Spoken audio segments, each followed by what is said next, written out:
kungotaura kuti vaMunangagwa vakundikana yatova mhosva muZimbabwe zvekuti mazuva ako ekugara panze anenge atova mashoma.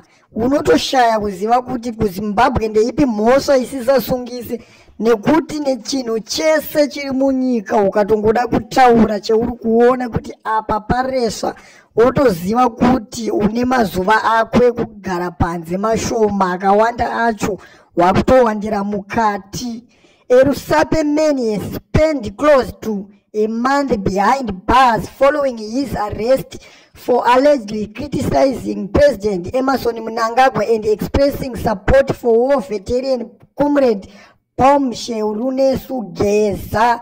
Vamwe ndo vari kuti amai Axlia Mnangagwa ndo vari kutongopa komandi kuvakomana kuti vanongobata Mutamba vatongomupinzira foni womuti Mutamba uri kusiya baba vachitukwa, uri kufungei nezviri kuitika. Mutamba wotongotuma vakomana vake vema50 mari vaya votomhanya kunodifenda baba, vanhu votopinda mukati. Asi vanhu vari kutoba mari vari kunyatsotaurwa kuti uyu ari kutora mari yenyika. Chigananda ari kutodifendwa achinzi hakuna chinhu chinonzi chigananda. Ndofunga nezviro makaona vachitotraya kuexplaina kuti chinonzi chigananda haisi mbingaba. Vakatotraya kutotaura zvakasiyana nezvakataurwa navachiwenga vachidifenda kazvigananda zvavo ana Tagwirei nana Chivhayo. Nyaya iri kutenderera mumastreets zviri kunzi President Emmerson Mnangagwa vachabudiswe pachena, vari kutyirwa kunzi vakangoiswa kuti vataure speech vanokwanisa kutanga kutodhomoka apo vagara vane dzimwe nyaya dziri kupisa dzekunzi havachakwanise basa.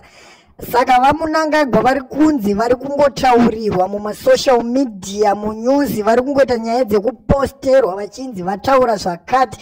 Asi pavari kutaurira nyaya dzavo hapasi kuonekwa, pari kuzongobuda nyaya zvichinzi vaMunangagwa vataura zvakati, vaMunangagwa vataura zvakati. Pezviri kuitirwa pacho havachabudiswe live pamakamera.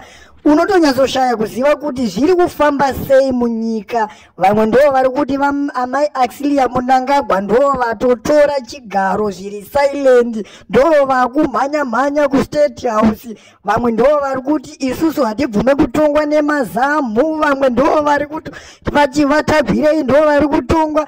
Unotonyatsoshaya kuti zviri kufamba sei. Asi isusu tiri kunyatsoziva zvinhu zviri paground. Ende vaGeza vakataura vakati signal iri kuuya, ende signal takamboonawo kasignal kadiki, ihombe yacho ndo yatakamirira.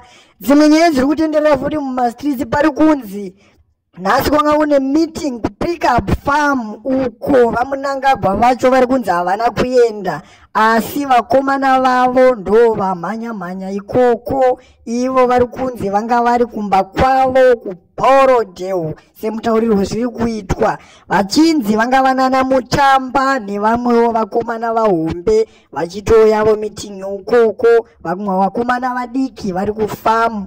Asi chinangwa chemeeting chiri kutaurwa apa pari kunzi vari kuzama kuda kudzinga vachiwenga, asi vamwe vari kuramba, vamwe vari kuti ngaaende. Asi murambirwo uri kuitwa nyaya iyi uri kunzi vakadzinga vachiwenga mahwani anenge atotanga, nekuti vachiwenga vacho vari kutonziwo igandanga rinotodya munhu zvekuti idi wacho anotoziva kuti uyu ndimakuruwani.